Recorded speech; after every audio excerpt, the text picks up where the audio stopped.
Shehbaz Sharif amid these tensions that have been brewing between the two neighboring countries following the Pahalgam terror attack that has claimed the lives of 26 innocent Indians. Rubio has asked the leaders of both the countries to work to de-escalate tensions between them. During his conversation with Dr. Jaishankar, Rubio has expressed deep sorrow over the loss of life and extended condolences to the victims and their families in the Pahalgam terror attack.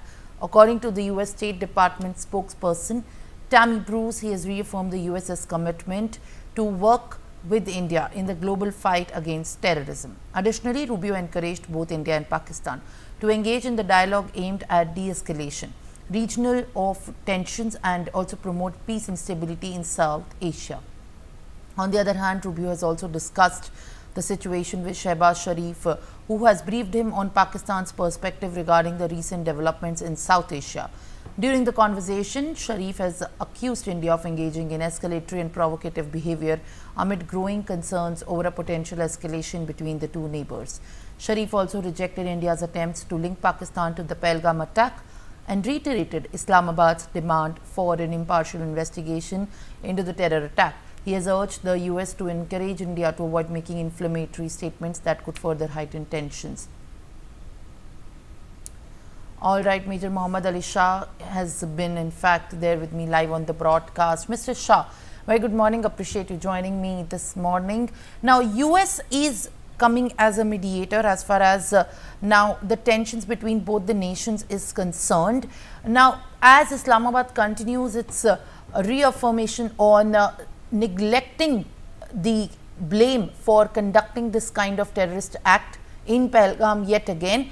Now, US is being approached by Islamabad to launch an inquiry into this incident. But what use would it be for, and how practical are these statements that Pakistan continues to make in the wake of what India has been doing and completely dodging every kind of response that India has been throwing at Pakistan in the view of what they have done on the 22nd of April? Your thoughts?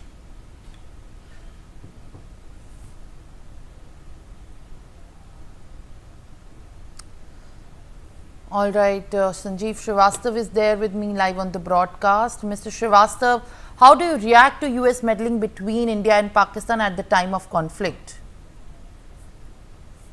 Well, US Secretary of State Marco Rubio has had a conversation with our External Affairs Minister, Jaishankar. But as far as India's resolve to deal with this kind of a cowardly act, which was obviously sponsored and supported by Pakistan and Pakistan establishment, must have a cost. And India, under the leadership of Prime Minister Shri Narendra Modi, this new India does not tolerate these acts of terror against its territory, against its people. And India will certainly impose costs, and we have already started doing that. The next day, we took 5 decisions, and one was suspending Indus Water Treaty, and several other steps were taken. And India is proactively taking steps to impose cost on Pakistan for their cowardly act. And in times ahead too, I think India's resolve to impose such cost on Pakistan for their act of terror is very much there, and India is determined to do so, and that must be ensured.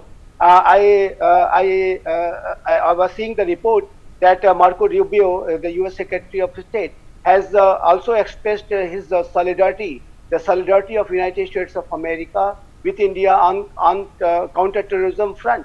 And obviously United States of America has been one of the worst victims, the biggest terror attack which happened anywhere in the world, that was in the United States of America way back in the 2001 9/11 attack.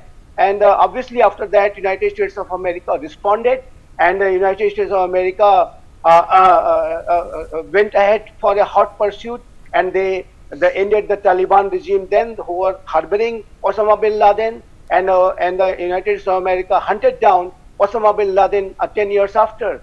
and 20 years after US hunted down Ayman al-Zawahiri. So United States of America has a zero tolerance policy, and the United States against terrorism, and the United States of America also does not forget and does not forgive terrorists. So is India. India is also, this new India, as I said, and I will re-emphasize again, that India under the leadership of Prime Minister Shri Narendra Modi has a zero tolerance approach towards terrorism.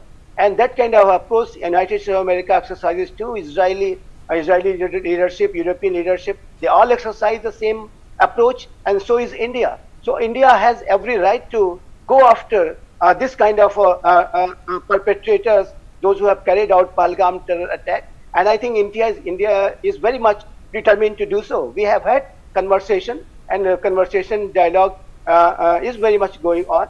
And and Marco Rubio has spoken to our leadership. But as far as India's resolve to punish those perpetrators of Pahalgam terror attack is very much intact, and we are going ahead. And United States of America must not only support but collaborate in this process. What India is going to do, what India is trying to do at this point of time to punish perpetrators of terrorism. So I think this conversation between India and the United States of America is an ongoing process, and we have several such engagement, phone calls, etc. But I think it will be the best if United States of America gives its full support, and not only support, but if they collaborate with India in its counter-terrorism measures that India is going to take, that will be the best situation, and that is what India will expect. That United States of America will support and collaborate in its jointly in counter-terrorism operation. But India is fully capable of carrying out any such operation by itself, and we are going ahead with our plans, and we are going ahead to impose cost on Pakistan what they have done in Pahalgam. All right, Mr. Shrivastav, thank you very much for sharing your take and adding clarity to this.